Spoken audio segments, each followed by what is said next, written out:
This is the data in which I have to calculate the number of customers and the total quantity sold and the total sales amount for each store type. So for this, I am calculating it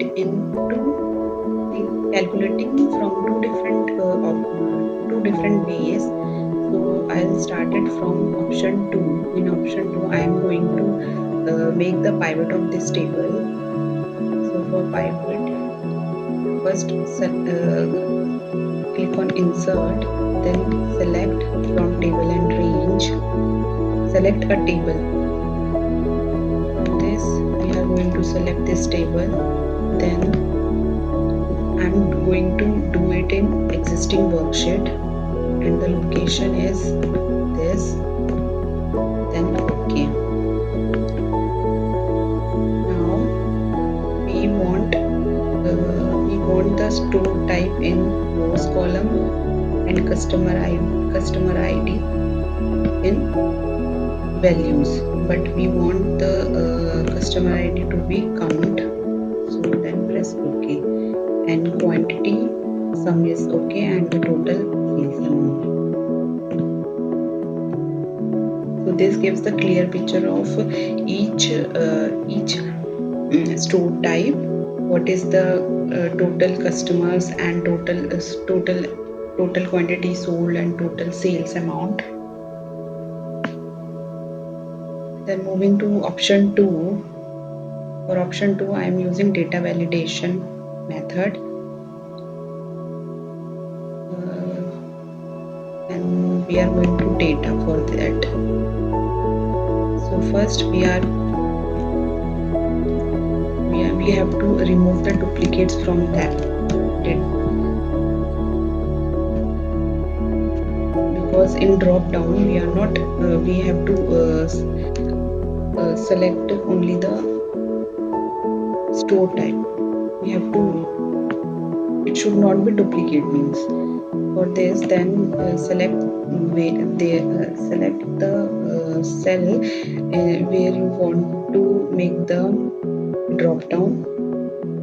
So then click on data validation, and here you are going to select on list and then go to source, and the source is this. Okay, then OK, and here it comes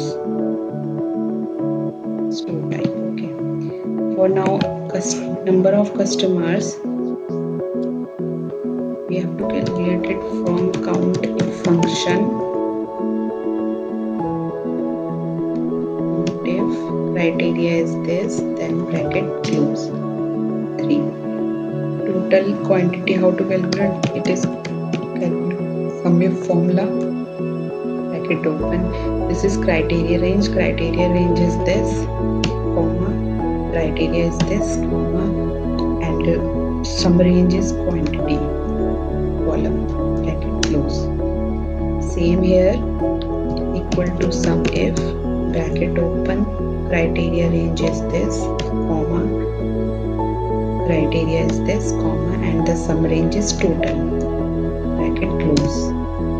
So you can see that eShop is giving 16,000. Okay, then if you check, it is okay. But the difference between option 1 and option 2 is, if we add the row below the table, you can see, first change it total.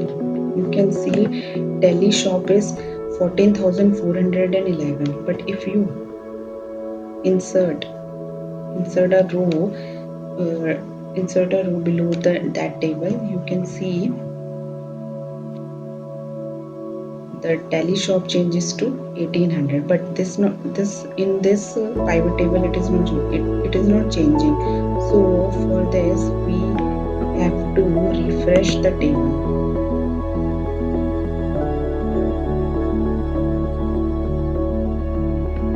Same as if we delete the row, it is automatically changing, but it is not. So we have to refresh for this and exporting it. Then we have to refresh, then it is coming.